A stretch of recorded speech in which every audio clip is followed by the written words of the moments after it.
Hi, hello you beautiful gorgeous soul. My name is Sinclair. I am a creator of videos, lover of creativity in the color pink, possible future cult leader, and I have depression. Capital D depression. The big sad, one might call it. And when I say one might call it, I mean that's what I call it.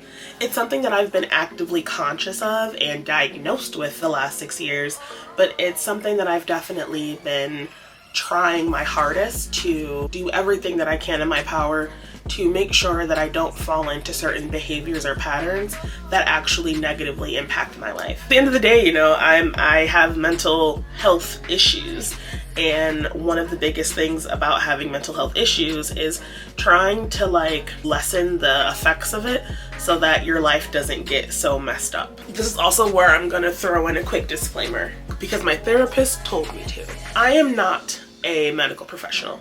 So some of these tips may work for you, some of the tips may not work for you. That is totally okay. Now, everyone pretty much knows the difference between being sad situationally and being sad for such an extended amount of time that it oozes into the different areas of your life and causes chaos. And I will not lie, 6 years ago, and I'd say, yeah, to this year's the 7th year, I believe, my depression was not oozing into the other parts of my life.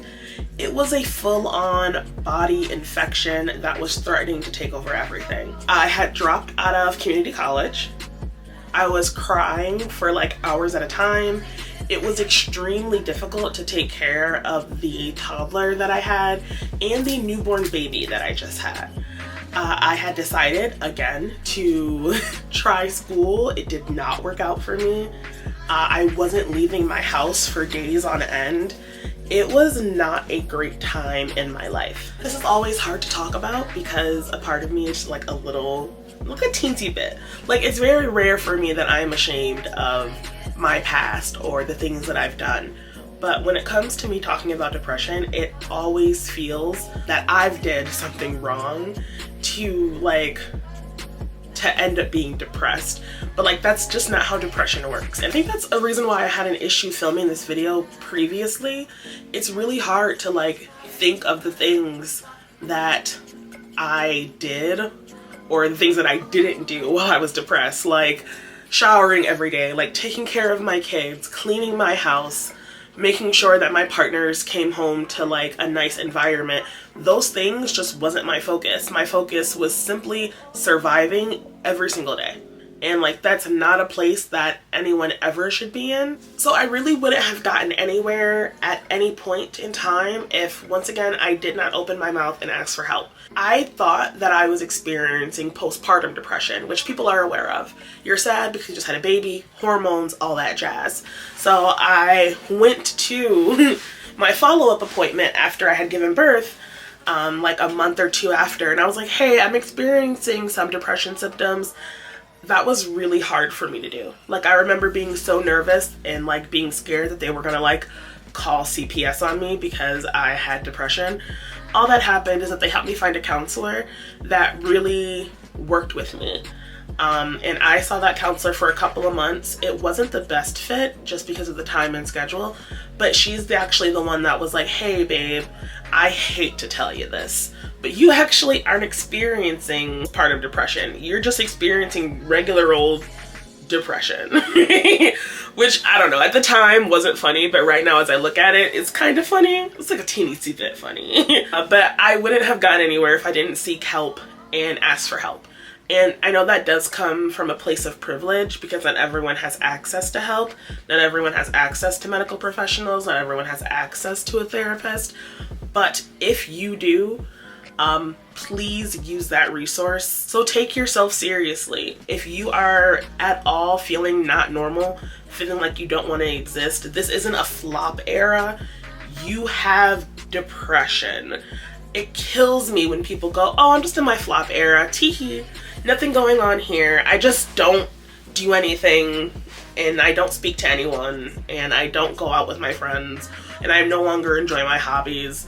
And I kind of don't want to exist, but it's just a flop era. No big deal. No, go get some help. Funnily enough, I was talking to my therapist about this concept. Emotions, I consider those to kind of be water because they're easily changeable and sometimes destructive, but overall kind of fun, right? Like most of the time I'm having a good time. But other times my emotions and my feelings turn into a tsunami. And like what happens when you're in a tsunami, like, you know what I mean? You can't doggy paddle your way out of that. It's no longer a good time. And to me, trained medical professionals are really trained in how to take a tsunami and put it back at something that's more manageable to that person. Not every single time when you get sad is it a huge storm. Sometimes it's like a little bit of a sprinkle, but you also don't want it to turn into that big storm. I got you. These are the tips that are for you. When I'm in a sad mood, everything feels like such a huge mountain that I can't overcome it. So what I do is when I'm not in a bad mood, I kind of think about where, when I'm depressed, do I give myself the most pushback? Making sure that my hygiene is okay? Is it making sure that my house is okay? Is it making sure that I'm spending time with my friends and family? And once you find out what those things are, have the ability then to create a system around that area that gives you the most pushback. Because what we're trying to do, or what I try to do, is set up my life so that once a sad period does come, it always comes. But if I have a system in place of, okay, every single Tuesday I clean my office. I do it long enough and steady enough, even when I'm in a not great mood, one, it's already taken care of because it was done the last Tuesday. And sometimes I do have enough energy to just get it done. You can apply this to pretty much anything in your life. By being able to recognize what physical triggers you have, you're able to either avoid them, they're already done, or you're able to come up with a system that fits your life better for when you're in a sad mood. I know what you're like, okay, well, like what if I make a system for myself and that system doesn't work? Okay, well then try another system. Say you have a lot of pushback with cleaning, right? You want to make sure that your space is clean. When your space isn't clean, you get all out of whack, and then when you're out of whack, your space not being clean contributes to the out of whackness. It's a weird, fucked up system. Trust me, I get it. You decide, okay, I'm gonna clean my bedroom every single Sunday, no matter what. And for a while it works because, well, you're not in a sad mood. You're gonna be able to pick up your room every single Sunday. But what happens if one Sunday you are not able to do it? Does that mean that system doesn't work? No, it doesn't. That just means that you need to give yourself some grace, which is my absolute biggest tip, is to give yourself some grace. We are just humans.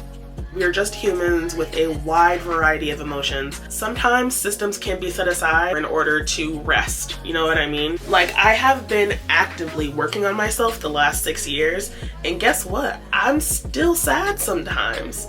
I am still on medication. Those things don't mean that my hard work hasn't paid off. It means that my brain needs extra assistance. And there's nothing wrong with that. Healing from anything isn't linear. There's no way that you're gonna have the ability to just be like, well, you know, I'm no longer sad today, and just get up and move about your life. Some days you're gonna be sad, and some days the dishes aren't gonna get done. But what matters is that when you're no longer feeling sad, you get up and you still do those dishes. You put your systems back in place.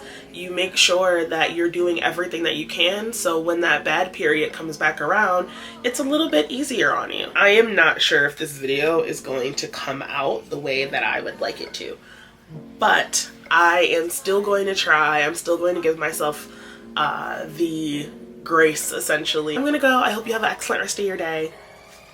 Love you, bye.